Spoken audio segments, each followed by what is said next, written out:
sa ginagawa po nilang pagtatakip o kaya ay paghaharang dito sa hearing ni Marcoleta patungkol ho sa korupsyon sa flood control, lalo ho lang bumabaon at dumadaos-dos itong pamahalaan ni Marcos. Alam naman po natin mga kababayan na itong hearing na hinaharang na ito, na supposedly mamaya may hearing, pero ang balita ko, hindi daw matutuloy ang hearing na yan. At naku, meron din akong nabalitaan. Naku. Abangan ninyo sa Korte Suprema. Diyan ang talagang battleground. Kasi mga kababayan, alam naman po natin yung nangyaring unconstitutional at illegal na ginawa ng Gatchalian Block, na kung saan ay naghalal sila ng mga opisyal sa Senado na wala naman talagang sapat na bilang o quorum. Dahil napakalinaw po sa kanilang Senate rules na kailangan po merong sapat na numero, at yung pong sapat na numero na yan ay ang majority of the members of the Senate. At ang ibig sabihin po ay pag members of the Senate, ikaw po ay hinalal at hindi pa po nawawala sa jurisdiction, at at the same time ikaw pa ay senador. Lagi nilang ina-argue yung 22 daw ang senador. Simpleng-simple lang mga kababayan Masuspend man ng isang tao, magtago man ng isang tao, yung tao na yan ay senador pa rin, di ba? Huwag natin kakalimutan yan. Dahil tulad nga ng paulit-ulit na natin pinapaliwanag at pinapaliwanag din ng mga matatalinong abogado na hindi pwedeng mawala ang titulong senator o senato o senado. O senador pala, sorry, hindi senado. Senador at senator. Sa isang tao sa pamamagitan lamang ng suspensyon o di kaya ay pagkakulong. Para bagang ganire, kung nga rin ikaw ay pumapasok sa eskwelahan, high school student ka, ikaw ay sinuspindi ng teacher dahil ikaw ay nagkakating classes. O kung nga rin sinuspindi ka, sabi sa'yo, banat bay, dahil ikaw ay hindi pumapasok at pumapasok ka na pag lunchtime na, ikaw muna ay suspended. Isang tanong, isang sagot. Ang isa bang taong nasuspend na estudyante, siya po ba ay estudyante pa rin? Oo naman. Kasi nagbayad siya ng tuition Suspended nga lang. Mas matindi ho ito dahil ito ay senador, binoto ng taong bayan. Taong bayan lang maaaring magpatanggal sa kanila. Hindi ho pwedeng dahil lang trip ng isang ombudsman, pwede na kagad silang matawag na hindi na senador, di ba? Kalokohan po yun. Pero mga kababayan, meron lang ako sasabihin sa inyong bahagya. Pero bago po yan, baka naman pwede ngayon pa lang, i-like and share nyo na itong video. Kasi malaking, importante po yan, yung paglabas ng video ko, tapos i-share ninyo, tapos ilalike ninyo. Maganda sa algorithm yun. Ibig sabihin, para sinasabihan nyo yung Google, maganda itong video to. Dapat ipakalat to. Isasuggest nyo ngayon yung video natin sa mga kababayan natin. So, para ho tayo ay patuloy na kumalat, i-share nyo kagad at i-like nyo na kagad po. Pwede naman, please lang. Parangawan nyo na.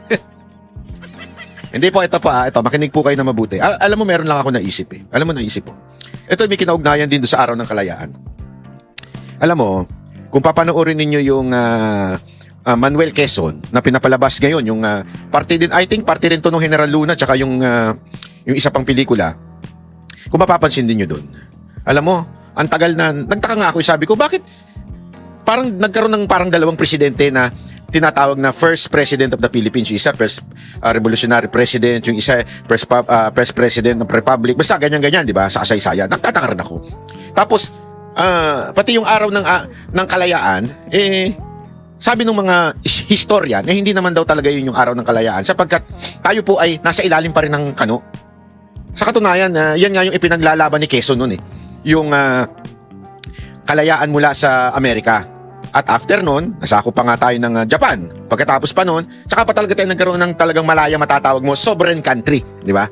Pero alam mo, kung iisipin mo ng mabuti, hindi pa rin po tayo malaya. Hanggang ngayon, sadya ako naniniwala ako hindi pa rin tayo malaya. Bakit? Tayo po ay nabibihag pa rin ng mga corrupt na leader sa ating bayan. Hindi mo pa talaga masasabing totally that we are free from other influence. You know why? Sabi ko nga paano kaya matitigil ang korupsyon sa Pilipinas? Isipin mo, no? It is really sad na ang bansang Pilipinas hindi na talaga bumangon. Alam mo, itong Vietnam, halimbawa yung Vietnam, pupunta tayo dyan, mga next weeks, next year, next month. Marami, magtataka ka ho. Dati, sila yung mga kulelat. Yung South Korea, kulelat yan sa atin nun. Tayo ang nag-export ng bigas dyan. Pero bakit lahat sila bumangon na, tayo bumabagsak pang pailalim? Lalo pa tayong talagang dumadausdos. Hindi ko maintindihan kung paano nangyari yun sa ating bayan. At talagang tuloy-tuloy ang korupsyon. Ngayon nga, lantaran na yung korupsyon, lantaran na yung pagnanakaw, lantaran na talaga Tapos, madidinig mo yung Sandigan Bayan, hindi na hinahabol lang ang tagong yaman ng mga Marcos. Sobrang tindi. Lahat ngayon ng nagkikriticize sa gobyerno, particular kay Marcos, ay nakakasuhan. Alam mo, ako naniniwala ako, hindi talaga masusolusyonan ng korupsyon hanggang si Remulla ang ombudsman. Kasi ngayon, sobrang weaponized ang ombudsman para talaga mapanatili itong gobyerno na ito na patuloy lang ang pagnanakaw. Bakit kanyo? Kasi isipin mo na mabuti. Marami nang nagbubulgar ng korupsyon. Ano nangyayari? Sila pa yung nakukulong yung mga nagbubulgar. Kung sino pa yung talagang mastermind, yung isa pinatakas, naayon na rin sa kwento niya yun na siya ay pinaalis muna ng Pilipinas para manahimik muna. Kung sino pa yung talagang pinuno ng kamera, siya pa yung hindi nakakasuhan ng plunder. Imagine niyo yun Lahat kinasuhan na nila, lahat pinakulong na nila, pati si Chavit dinamay na nila Si Chavit never makulong yan. Ang dami ng nilabanan na presidente yan, ngayon lang nakulong yan. Imaginein mo talagang pati lahat talaga Kung sino man yung magbubulgar supposedly ng katiwalian sa gobyerno, gigipitin ng ombudsman. So, halimbawa, itong nangyayari sa Senado, kita nyo naman talagang sindikato. From the ombudsman, from the court, from the media. Kung sino pa yung gusto talaga magbulgar. Sino to? Yung mga senador na kasamahan ni Senate Speaker Senate President Cayetano, yun pa yung mga kinakasuhan. Sad to say, mga walang bayag. Yung iba kaya lumilipat. Hindi, imagine mo ibig sabihin, we are really controlled by corruption. Before, ang ating mga hari o ang mga mananakop sa atin ay ang Espanya, Amerika, Japan. Yan yung mga nanakop sa atin. Ngayon, ang sumasakop sa atin ay korupsyon. We are slaves of money. Kaya hindi talaga tayo malaya. At kung sino pa yung nagbubulgar ng korupsyon, siya pa ang napapakulong. Mantakin mo ngayon, may pagbabanta pa si NBI director. Mantakin mo siya na nga yung pinakatarantadong naupo dyan sa NBI. Siya yung lumusob sa Senado, yung kanyang mga tauhan, yung mga tauhan niya na pinagsinungalingan niya na wala daw doon, yung pala naandun, yung wala daw dalang-dalang baril, meron pala silang mga dalang baril. Kung sino pa'y umatake sa Senado, sila pa ngayon ang hari sa Senado. Saan ka nakakita ng ganyan sa bayan? Tapos ngayon may pagbabanta pa siya. Anong sinabi niya? Ay pag daw merong umattend ng Blue Ribbon. Remember this, ano ba itong Blue Ribbon ito? Masama ba ito? Hindi, ito yung Blue Ribbon na talagang lehitimo. Bakit? Remember, until now, Senate President pa rin si Cayetano. At this very moment, dahil nilabas ko itong video na to, Senate President pa siya. So ibig sabihin, kung ano yung talagang sinasabi niyang sino ang may hawak ng Blue Ribbon, yun ang chairman pa rin hanggang ngayon. Pero bakit? Sabi niya, pag umattend daw, mga dadalong senador. Hindi daw lehitimo. Sino ba lehitimo? Di ba yung Senate President? Hanggang ngayon niya, hindi nga nila masabing Senate President si Gatchalian saan ka nakakita? Sige. I challenge you. Saan ka nakakita? O sino mang senador ang nagsabing, hindi, si Gatchalian na Senate President? Wala. Kasi napakalinaw po sa konstitusyon. Majority of all its 24 members. Kaya hindi nila matawag si Gatchalian na Senate President. Acting lang. Kailan ba nagkakaroon ng acting? Di ba pagpatay na yung o wala na yung Senate President? Buhay na buhay, nagla-live nga tapos sasabihin niya, ang hindi daw lehitimo, tapos babantaan pa na posibleng kasuhan. Kaya nga ngayon mga kababayan, may balita ko, hindi daw itutuloy today yung Blue Ribbon, hearing ni Marcoleta sa labas. May naglabas ang memes na merong Blue Ribbon hearing ngayong araw na ito. Pero nung napagtanungan natin sa ating mga contact dyan sa Senado, hindi daw tutuloy kasi may mga nag-atrasan daw witness. Dahil sa babala ni Matibag na ganito. Sabi ko nga, pambihirang buhay, oo. Pambihira talaga, oo.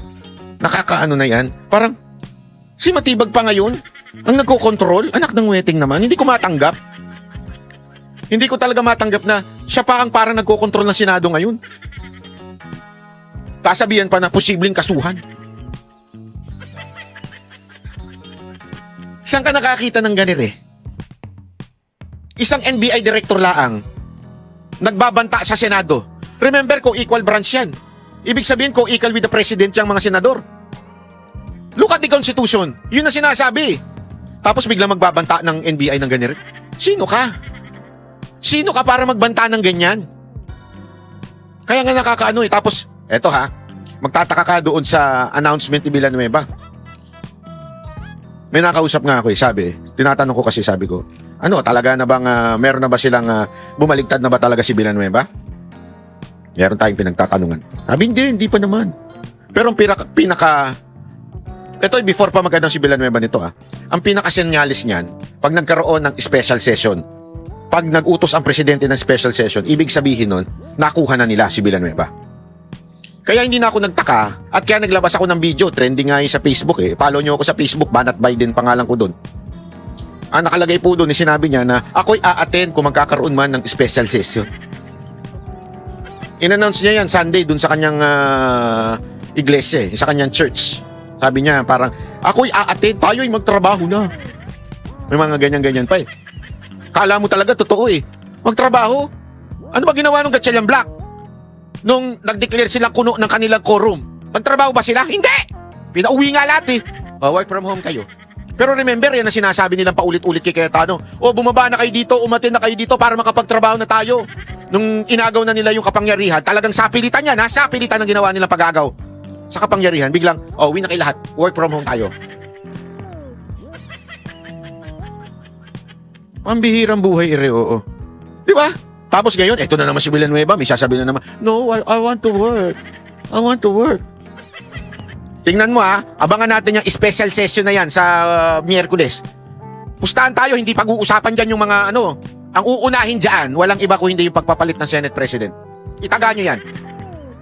Yan ang uunahin nila. Ang maghalal ng Senate President. Hindi yung mga batas. Yung mga batas, yung mga sinasabi nilang fake news yan. Hindi, kaya tayo gagawa ng special session para ganito, ganire. Kaya nga ang tawag ko dito, tinitle ko dito is state-sponsored Senate coup. Bakit? Abay, mismong yung presidente ang nag-utos na magkaroon ng Senate session. Tapos magpapalitan ng leadership. So sino nag-coup? Sa Senate.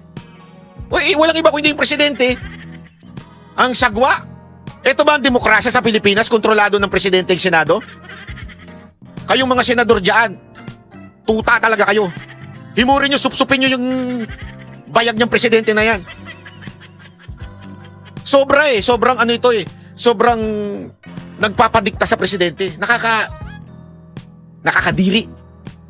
Nakakadiri bilang isang demokratikong bansa. Kontrolado kayo ng presidente? How dare you? Panoorin natin itong kautusan. Magandang gabi po, Luzon, Visayas at Mindanao. Nagpapatawag ng special session sa Kongreso si Pangulong Bongbong Marcos sa darating na Miyerkules para anya magpasa ng priority legislative measures. Pero hindi lamang yan ang maaaring gawin sa sesyon. Inaabangan din kung may iluluklok na bagong Senate President sa gitna pa rin ng gusot sa liderato ng Senado. Nakatutok si Ian Cruz. Sa Proclamation No. 1318, inatasan ng Pangulo ang Kongreso na magdaos ng special session sa June 17 para ipasa ang priority legislative measures. Nagpapatawag ang Pangulo ng isang special session sa Kongreso para mapabilis ang aksyon sa mga panukalang batas na magpapatibay sa social protection, magpapalawak ng access sa edukasyon at healthcare, at magpapatuloy ang suporta sa mga kababayan nating mas nangangailangan. Ito ang pinakasinungaling na opisyal sa Pilipinas. Nais din ng Pangulo na mapabilis ang pagbalangkas ng anti-political dynasty law. Pero hindi limitado dito ang maaaring gawin ng Kongreso kapag naka-special session na. Isa kang payaso. Maaari na ring aksyonan ng Commission on Appointments ang mga nakabinbin dito. Kahit ang pagluluklok ng isang Senate President na maaari lamang mangyari sa loob ng sesyon. Matatandaang ipinipilit ni Senador Alan Peter Cayetano na siya pa rin ang Senate President. Pero giit ng tinaguriang new majority, pinabakante na nila ang pwesto. Kaya nagkaroon ng mga agam-agam na baka maging magulo ang pagbubukas ng regular na sesyon ng Kongreso sa Hulyo sa mismong araw ng State of the Nation ni Pangulong Marcos. Ang sabi dati ni Palace Press Officer Undersecretary Claire Castro, nais ng Pangulo na maayos muna ang gusot bago siya magpatawag ng special session. Ngayong nagpatawag na ang Pangulo ng special session, hinihinga namin ang pahayag ng Malacanang kung sa mata ng Pangulo ay naayos na ang agawan sa pwesto. Ayon naman sa Makabayan Vlog sa Kamara, alam daw ng lahat na ang special session ay tungkol talaga sa pagpapalit ng liderato sa Senado. Kaya dapat daw bantayan maigi ng publiko ang mga magaganap doon. Pag diin ito, anumang pagpapalit ng liderato ay hindi daw dapat maging paraan para malusutan ng mga senador na nahaharap sa akusasyon ng korupsyon ang anumang kaso.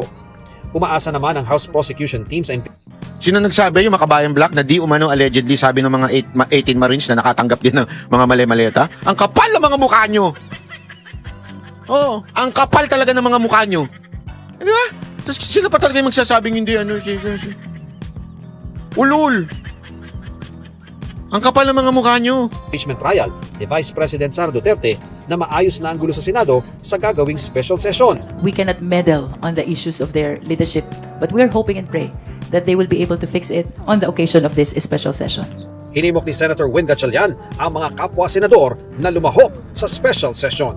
Inihayag din ni Speaker Bogie D na tinatanggap nila ang panawagan ng Pangulo. Ian Cruz, Nakatutok, 24 Oras. Kalokohan.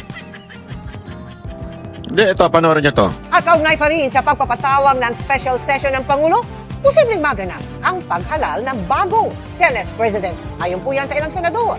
Sa gitna niya, nangako naman si Senador Joel Villanueva na dadalo sa naturang sesyon. Yan na, si Balimbing. Alam mo, sobrang nakakaya itong gagawin mo, Villanueva. Alam mo kung bakit nakakaya? Kasi napakasinungaling mo eh.